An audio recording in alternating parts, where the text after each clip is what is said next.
Layla said, Uncle Bill, you really need to get going now. You'll miss the train at this rate. Bill looked at her with concern. Layla, are you sure you'll be alright? You'll be alone for the next few days. She smiled softly. I'll be fine. It's only 3 days, and besides, it's for your brother's funeral. You have to go. He sighed. We haven't been in touch for decades. I doubt my absence would be much of an issue now. Layla's voice was firm. I'll be fine, Uncle Bill. Don't worry. He nodded slowly. All right. By the way, about that night at the party, did something happen between you and Kyle? She blinked in surprise. Between me and Kyle? No, nothing happened. Bill looked relieved but thoughtful. I'm glad to hear that, but it's strange I haven't seen much of him lately. We're both busy, she explained. Kyle has college entrance exams to study for. Of course. That must be it. You two are close. I guess I was worrying over nothing. Still, Layla, if you get scared while I'm away, you can have Kyle over in my place. Unspoken, he thought. No, I can't trust him either. Bill said. You haven't forgotten what I told you, right? Always lock the doors and windows. Even if it's hot. My hunting gun's in my room. Sleep with it close. If a bad guy shows up, shoot them. Layla smirked. I'll make sure to eat 3 squirrel meals a day and study hard while you're gone. Happy? And one more thing, Bill added, grinning. If Kyle comes over and insists on staying past nightfall, whack him with a shovel to kick him out. Got it? Layla groaned. What? Do I really have to do that? Bill's expression grew serious. From what I saw that day, Kyle's a full-grown man now. You should have seen the look in his eyes. Honestly, I'm more worried about him than anyone else. Uncle Bill, what are you even talking about? She asked, confused. It's a joke, a joke. He laughed and waved a hand. Go back now. I've asked Mona to look out for you while I'm away. If you need anything, just tell her. All right, Uncle Bill. Have a safe trip. I'll see you soon. As Bill left, Layla thought, I tried to act all grown up, told him I was fine, but somehow, I have a feeling this is going to be a long 3 days. A pigeon landed on Kyle's window, carrying a small note. Kyle read silently. I'm sorry, Kyle. I think it's best if you don't come to the cottage today. Something's come up, and Uncle Bill had to leave town for a few days. I said I'd go to the library with some school friends and we'll be back after dinner. Don't wait for me. See you later. Bye. Kyle sighed. She's been sending me the same message for days now. An appointment here, a visit there. She's avoiding me. I can't blame her. I would have done the same in her shoes. I made such a fuss about being her protector, her partner, and then left her all alone. Kyle's mother glanced up from the kitchen. My word, what's that thumping sound? What's that boy up to now? He thought bitterly. I can't stand how pathetic I feel. Why didn't I leave sooner? I'm such a coward. A cold dread settled in him. I'm scared I'll lose Layla forever and be helpless to stop it just like now. I have to take matters into my own hands. I need to talk to her face to face. Later, Kyle arrived at Layla's cottage. I'm sorry, he said quietly. It was my fault. Layla shook her head. Don't be. I'm the one who lied.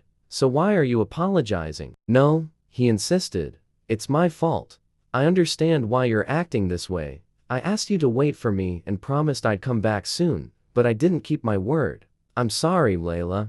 It won't happen again. She looked at him seriously.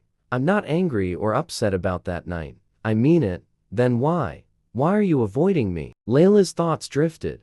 I truly wasn't angry with Kyle. That day, though, I was reminded of something I'd long buried, that Kyle and I belonged to completely different worlds. Maybe I always knew it, but I chose to ignore it because I liked him. He was the first person to reach out to me during my unhappy childhood. Sincere, without pity or disdain. His kindness, the memories with him, they mean more to me than I can say. But maybe it's time to let go, for his sake. I think it's time we started to grow apart, Kyle. What? What do you mean? Did you see something that night? Yes. This is how it should be. It's the only way we can stay good friends for a long time. Kyle frowned. What are you talking about? We have to grow, stay to remain friends. You know that, right? You're talking nonsense. No, I mean it. She said firmly. Don't want to lose you. And who says I want to lose you? he replied earnestly. I feel the same. There's no way we'll grow apart over this. I'll never lose you. I won't let us grow apart. She softened. The time has come for us to grow up. Stay for lunch. I'll have it ready soon. Meanwhile, Reet watched a brazen bird hopping over the Duke, who remained impeccably dressed despite the heat. Whispering to Claudine, he said, have you thought about wearing yellow to your engagement party? The Duke would adore you like that bird. Claudine shook her head. No, I dislike yellow. It's vulgar. Well, maybe yellow doesn't suit the lady who's about to become the flower of high society. Everyone's saying you beat the princess to become the lady of the Herhart house. How does it feel? Enough with the tasteless jokes, Claudine snapped, turning to the Duke. Reet asked, when will you be discharged from the military?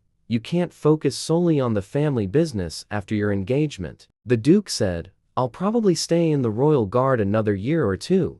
That's tradition for the Herhart house, Reet said. After discharge, you'll be more honorable than any predecessor. It's strange to think your engagement is so close. Feel free to relax here as long as you need, the Duke replied. And where are you going now? The guest house. I have work to do. The Duke thought to himself. I headed to the guest house on a whim, planning to work until dinner. But suddenly, I found myself on the path to the gardener's cottage. I hate when my emotions run wild. I want everything to stay in its proper place, especially my feelings. Yet, my thoughts are consumed by that woman, Layla. My gaze follows only her, and an uncontrollable heat builds inside me. There are moments when my willpower fails, and I'm swayed by these trivial impulses. The discomfort only grows stronger. Such things shouldn't be priorities, including Layla. Perhaps that's why I need to confront this feeling to see what lies at the end of this emotion. Layla cried out. Help! Is anybody there? Oh no! If I grab any more branches, they'll snap. Stay calm. Just a little more. If I could just reach. Oh no. I'll break my legs if I fall. It happened when Uncle Bill wasn't home. Thank you, she whispered. Earlier, after seeing Kyle off following lunch, Layla had found a baby bird on the ground, crying pitifully, fallen from its nest high in the backyard tree. Did you fall from your nest? You must have fallen a long way, but you're not hurt. It's okay.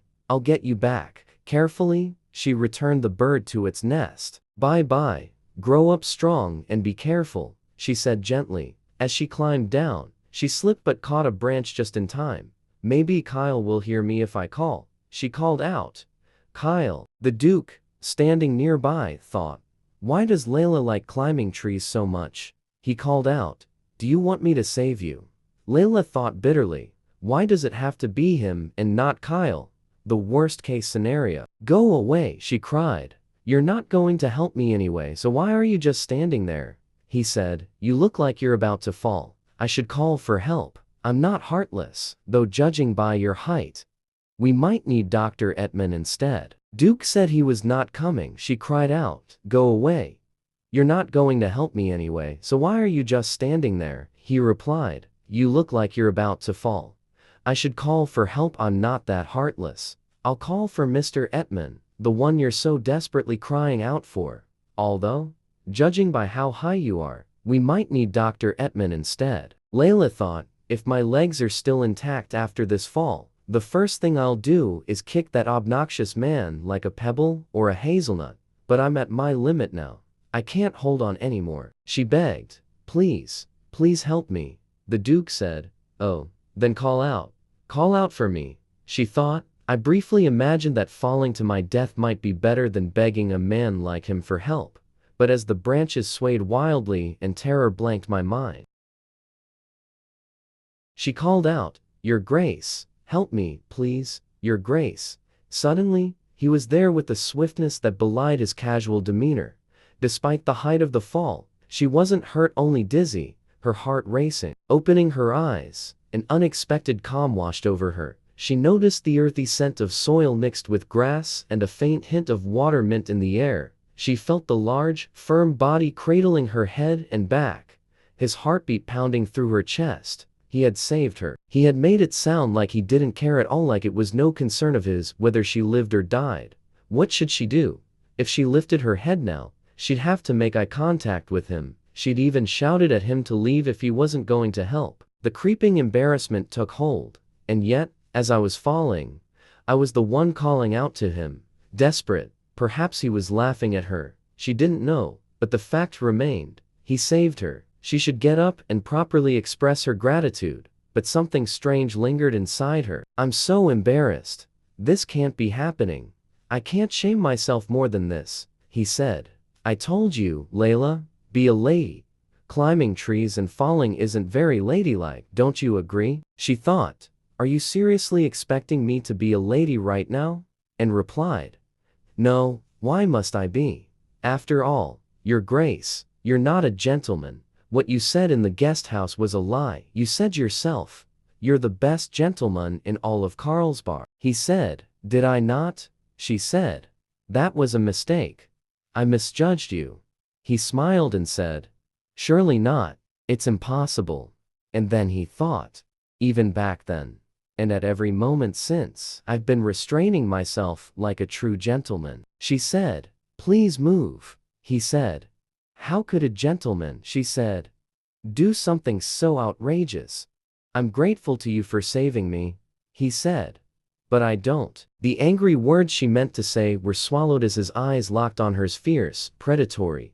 Each time she met that gaze, she felt like prey under a hunter's stare. I can't understand these strange, shameful feelings. You'll feel nothing after this, as independent as when you stepped on that fallen coin or calmly shot a bird.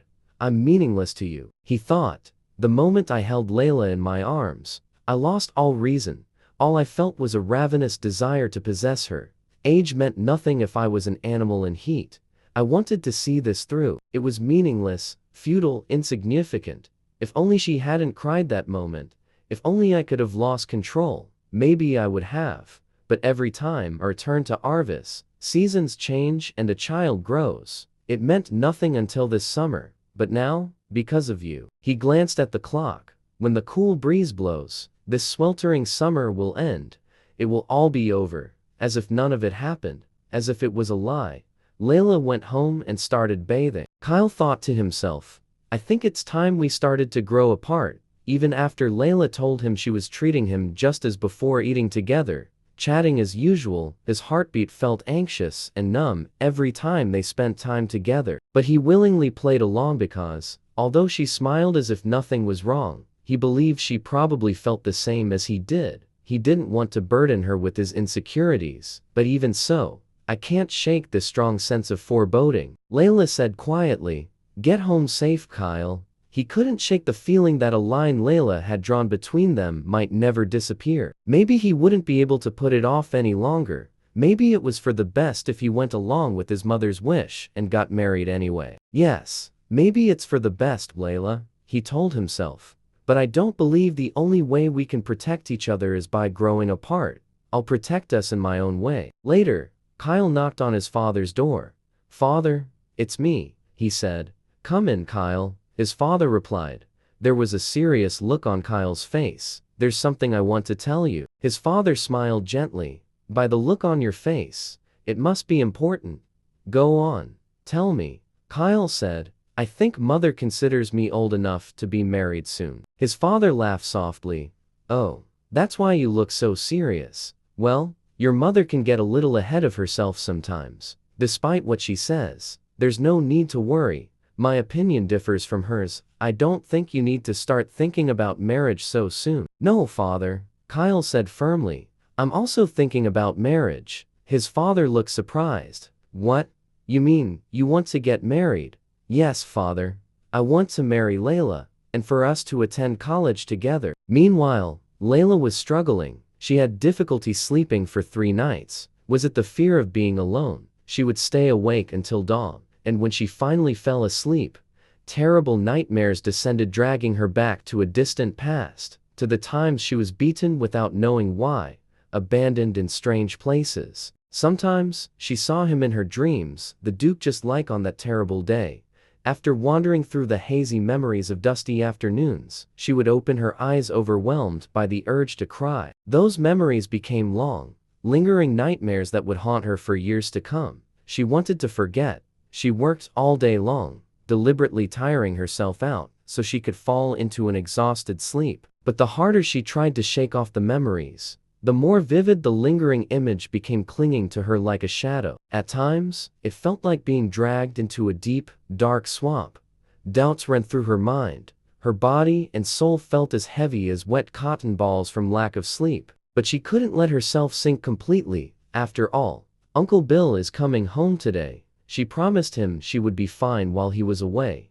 No matter what had happened, she had to keep that promise. Now, for the first time since coming to Berg and meeting Uncle Bill, she was alone. She started and finished all her days with him had become so natural she'd almost forgotten. But now, she was alone. No, she told herself, I have to stop dwelling on the past. Right now, I should only be thinking about Uncle Bill. He'll return home exhausted after attending his brother's funeral in a distant hometown. Everything will be fine once he's back. Still, her heart hammered with worry. Why isn't he back yet? It's almost evening. What if something happened? She recalled an article she had read about train accidents, how many people lost their lives in a single accident, and how carriages and cars were often involved in crashes too. Countless injured or killed. What if something terrible happened to Uncle Bill? What if I never see him again? The thought broke her heart. Her mind slipped back into memories of her past. Her mother once said, Layla, it's a present. Layla had asked, are you going somewhere? Yes, Layla, her mother had said. I'm going far away. Then will you be back soon? Layla asked. Yes, very soon. Her mother replied, but you'll be back before I finish these. Won't you? Yes, I will. If you were going to abandon me like that, the least you could have done was not make promises. Her mother, considered too beautiful to live as a poor man's wife, left them behind with nothing but a flurry of rumors, whispers that she had become the mistress of an aristocrat, or that she had married a wealthy merchant and left for a faraway country. All this shattered her father's heart further and did nothing to help him. Her father quit his job and wasted away his days drinking. He became a broken man, as if he had abandoned all meaning in life. Layla thought, why do I keep thinking about the past? She remembered her father, lost in despair. Daddy, wake up, Daddy. Let it go home, please, Daddy. In his forsaken heart, there was no place for her anymore. At some point, he began to avoid looking at her. He couldn't bear to see a face that looked like her mother's. But she couldn't give up hope. She believed if her mother came back, they could be a happy family again. By the time she could see the bottom of the glass, she had an ominous feeling, but she still believed in her mother. She was the only one who did. That's probably why she couldn't bring herself to eat the last piece of candy. Her father said softly, Sweetie, I'm sorry. I'm sorry, Layla. Aren't you cold? She replied, I'm fine, Daddy. He promised. Tomorrow, we'll buy food and firewood. Can I come with you? She asked. Yes, let's go together, he said. I'll tidy the house and find work. When I earn money, I'll buy you treats and books you like. We'll go to the park when the flowers bloom in spring. Really? She smiled. Yes, really. You've always wanted to go. Let's look at flowers together. I can't wait for spring. Neither can I. But in the early hours of the morning, when even the faint warmth of his body had faded, her father left her alone. All that was left was a promise, his will, his testament, and a single piece of candy. If you were going to leave me like that, the least you could have done was not make promises. After he passed, relatives couldn't decide what to do with her, an unwanted burden. Left alone in an empty house, unable to bear hunger, she ate the last piece of candy. She bit down hard. Shards scraped the inside of her mouth. Blood oozed from the wounds. She didn't spit it out. Sorrow tasted sweet and metallic. She never wanted to feel that pain again. Please, Uncle Bill, don't leave me alone. Please come back safely. Finally, she saw Uncle Bill. He said gently, Oh, Layla, no, don't cry. She greeted him with a smile. I'll tell him I've been doing well, just as I promised. Bill said, Don't run, Layla. You'll fall and hurt yourself. He asked, How have you been while I was away? Layla said, Well, I hope. Of course. She added softly, Uncle Bill, I've been doing just fine.